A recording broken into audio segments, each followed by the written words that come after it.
Hello everyone, welcome to crazy GK trick. चलिए daily current affair की series को आगे बढ़ाते हैं और डिस्कस कर लेते हैं 18 नवंबर 2025 के सभी इंपॉर्टेंट करंट अफेयर्स को। पंकज सर हेल्थ इशू के कारण कुछ दिन करंट अफेयर की क्लास नहीं ले पाएंगे, इसलिए उनकी जगह डेली करंट अफेयर के सेशन मैं लेने वाला हूँ। चलिए आगे बढ़ते हैं और देखते हैं आज का पहला क्वेश्चन। पहला क्वेश्चन है, हाल ही में किस राज्य के अंबाजी मार्बल को जीआई टैग प्रदान किया गया है? हाल ही में कॉमर्स एंड इंडस्ट्री मंत्रालय के जीआई रजिस्ट्री द्वारा गुजरात के अंबाजी मार्बल को जीआई टैग प्रदान किया गया। तो यहाँ पर राइट आंसर हो जाएगा सी, गुजरात। इसकी माइनिंग गुजरात के बनासकांडा जिले के अंबाजी क्षेत्र में की जाती है। तो यहाँ पर ये जो अंबाजी मार्बल है वो लगभग 1200 से लेकर 1500 साल पुरानी बताई जाती है।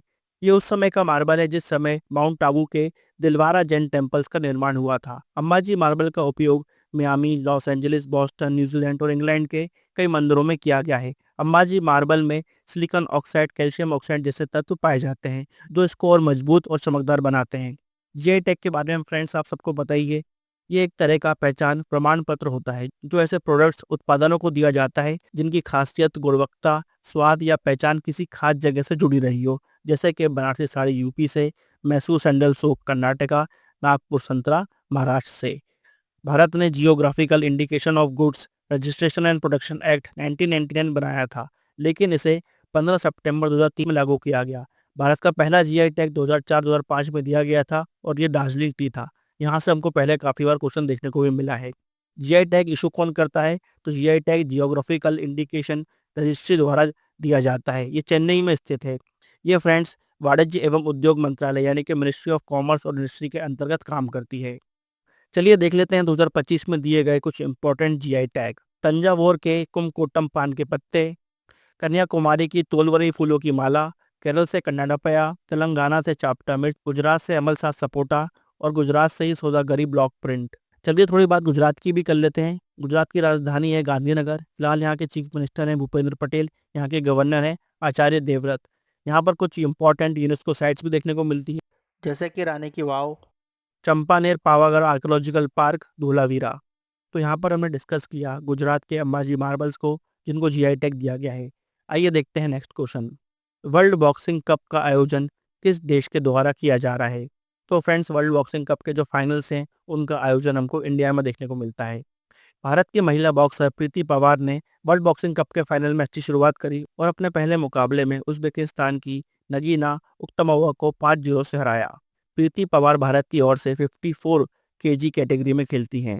पेरिस ओलंपिक्स के बाद ये उनका पहला टूर्नामेंट है। वर्ल्ड बॉक्सिंग कप एक इंटरनेशनल लेवल का टूर्नामेंट है जिसको ऑर्गेनाइज किया जाता है वर्ल्ड बॉक्सिंग द्वारा। इसकी फाइनल स्टेज खेली जाएंगी 12 सितंबर ग्रेटर नोएडा, हरियाणा में। आइए यहाँ पर कुछ इंडिया की तरफ से इंपॉर्टेंट खिलाड़ियों पर नजर डाल लेते हैं।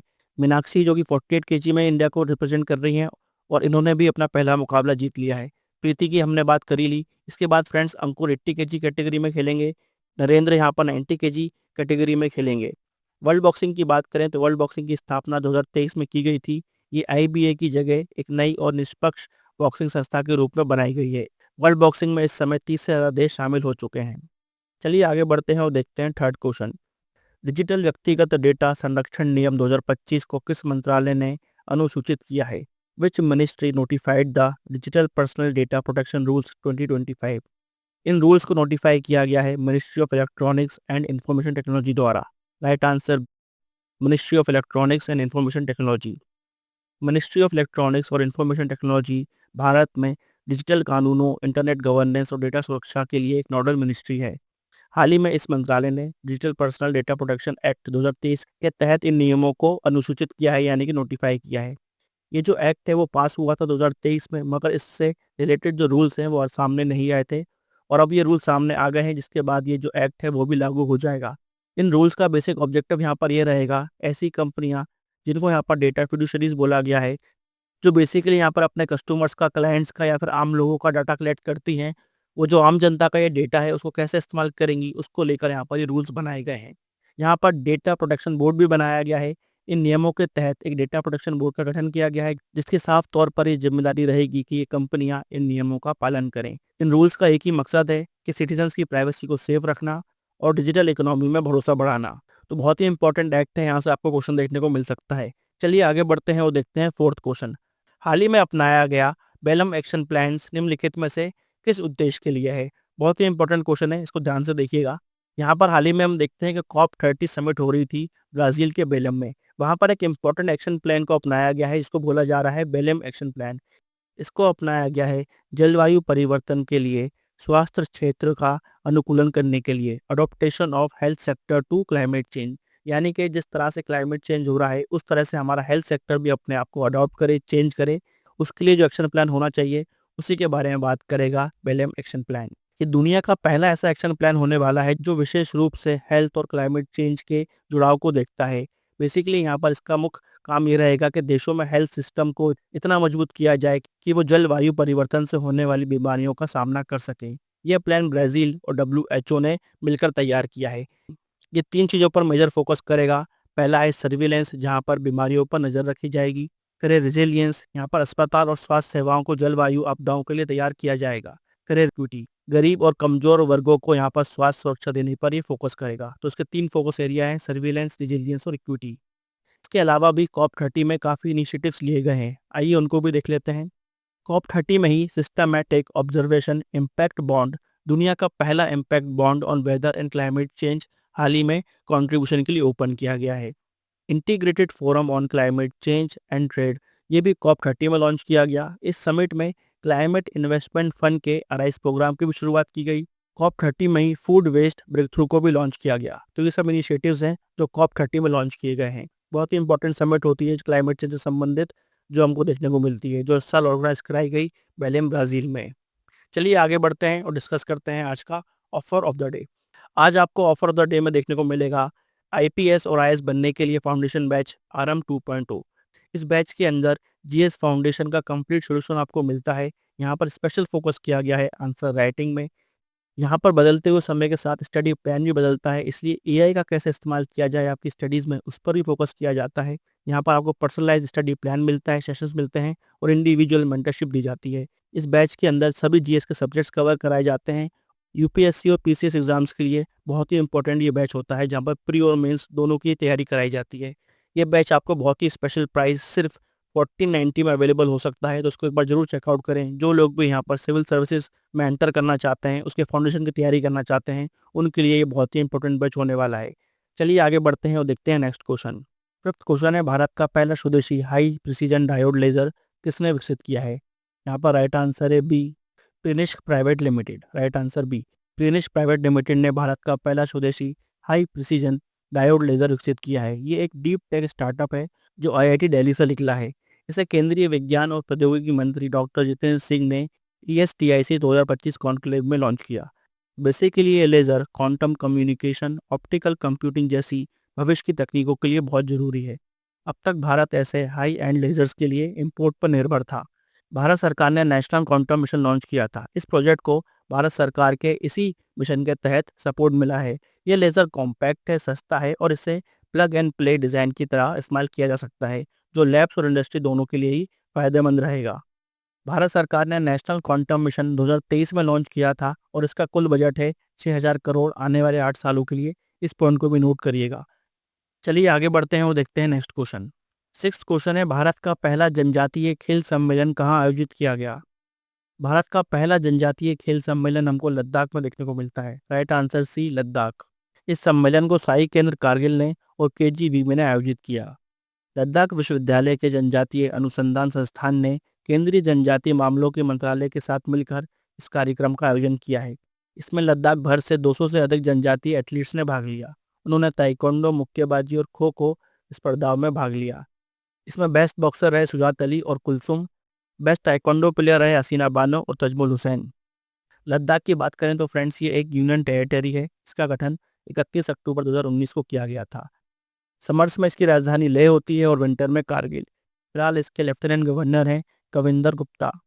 लद्दाख के बारे में दो इंपॉर्टेंट पॉइंट्स हमको यहाँ पर याद रखने चाहिए कि भारत का सबसे बड़ा national park Hemis national park Ladakh में ही स्थित है। इसे लैंड ऑफ हाई पासिस और कोल्ड डेजर्ट भी कहा जाता है। चलिए आगे बढ़ते हैं और देखते हैं सेवेंथ क्वेश्चन।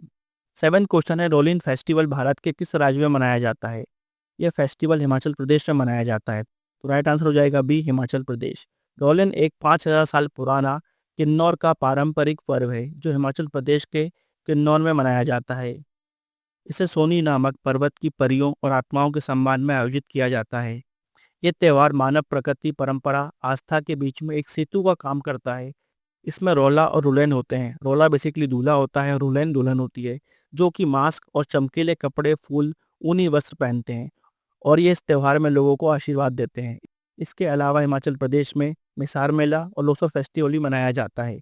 हिमाचल प्रदेश की बात करें तो वहाँ के चीफ मिनिस्टर हैं सुखविंदर सिंह सुक्खू और वहाँ के इस समय गवर्नर हैं शिव प्रताप शुक्ला। चलिए देखते हैं 8th क्वेश्चन। बांग्लादेश की पूर्व प्रधानमंत्री शेख हसीना को किस अपराध के लिए मौत की सजा सुनाई गई है?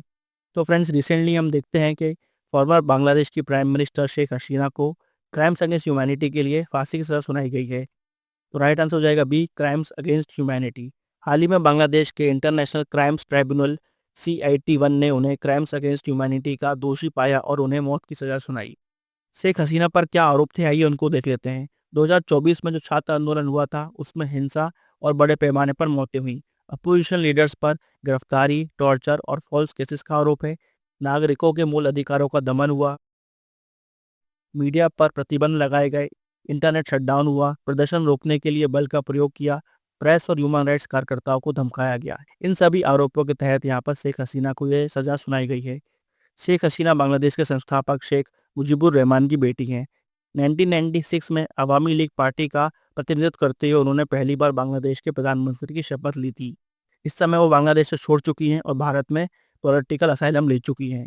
चलिए फ्रेंड्स, अब आगे बढ़ते हैं और देखते हैं 9th क्वेश्चन। 9th क्वेश्चन है, हाल ही में भारत ने किस देश के साथ अब तक की सबसे बड़ी LPG इंपोर्ट डील की है? तो ये डील भारत ने की है अमेरिका के साथ। यहाँ पर राइट आंसर हो जाएगा सी, अमेरिका, USA। हाल ही में भारत ने देश की LPG जरूरतों को पूरा करने के लिए अमेरिका के साथ अब तक की सबसे बड़ी डील साइन की है।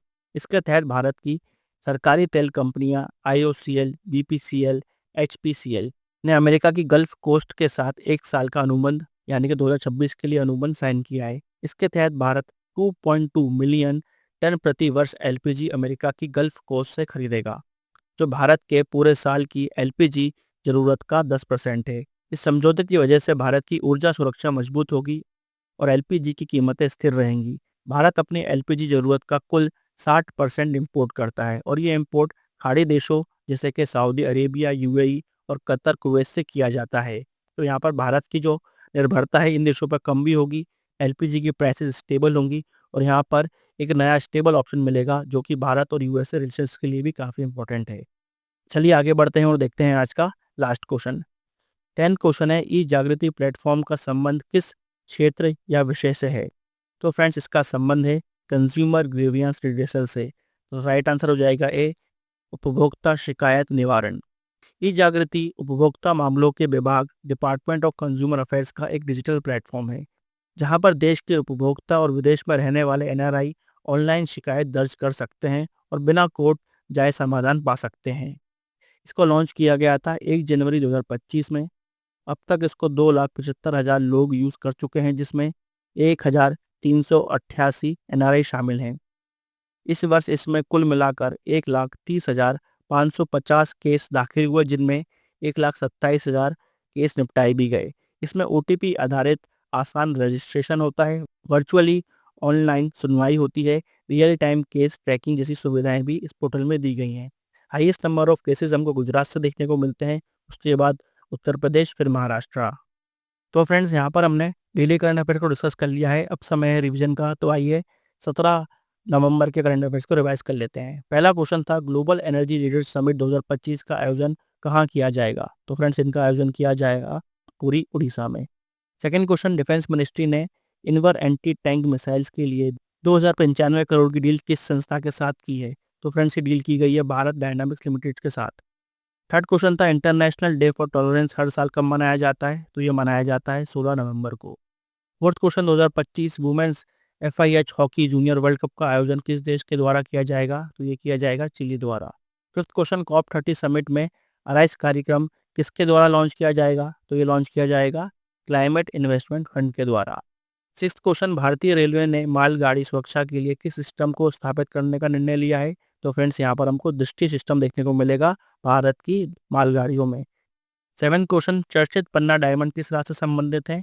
ये संबंधित है मध्य प्रदेश से। Eight question 2025 Asian archery championship में भारत की क्या रैंक रही? तो यहाँ पर भारत की फर्स्ट रैंक रही। 9th क्वेश्चन चर्च सरेंडा फॉरेस्ट किस राज्य में स्थित है? तो ये झारखंड में स्थित है। 10th क्वेश्चन भारत की पहली ड्रोन सिटी किस राज्य में बनाई जाएगी? आंध्र प्रदेश में बनाई जाएगी। तो यहाँ पर हमने रिवाइज कर ली है 17 नवंबर के डेली करंट अफेयर को। आइए देखते हैं क्वेश्चन ऑफ द डे। सबसे पहले कल के क्वेश्चन ऑफ द डे के आंसर देख लेते हैं। पहला क्वेश्चन था भारत की 94th रामसार साइट कौन बनी है? तो ये बनी है कोगाबील लेक। सेकंड क्वेश्चन था यूनेस्को की स्थापना कब हुई है? तो इसकी स्थापना 1945 में हुई है। थर्ड क्वेश्चन था चवांग फूड महोत्सव किस राज्य में मनाया जाता है? ये मनाया जाता है मणिपुर में। आइए देखते हैं आज के क्वेश्चन ऑफ द डे जिनका आंसर आपको कमेंट बॉक्स में देना है। पहला क्वेश्चन है भारत की पहली पनडुब्बी का क्या नाम है? सेकंड क्वेश्चन दुनिया का पहला सजीव रोबोट जैन बोट किस देश ने बनाया है? तीसरा क्वेश्चन है कृत्रिम बुद्धिमत्ता संबंधित प्रोग्रामिंग भाषा LISP का पूर्ण रूप क्या है? तो फ्रेंड्स इन तीनों क्वेश्चन के आंसर आपको कमेंट बॉक्स में देने हैं। तो यहाँ पर हमने 18 नवंबर 2025 के सभी इंपॉर्टेंट करंट अफेयर्स को डिस्कस कर लिया है। आई होप आपको आज का ये सेशन इन्फॉर्मेटिव लगा होगा। मिलेंगे कल फिर एक बार और डिस्कस करेंगे 19 नवंबर 2025 के करंट अफेयर्स को। जब तक के लिए tata bye bye and take care.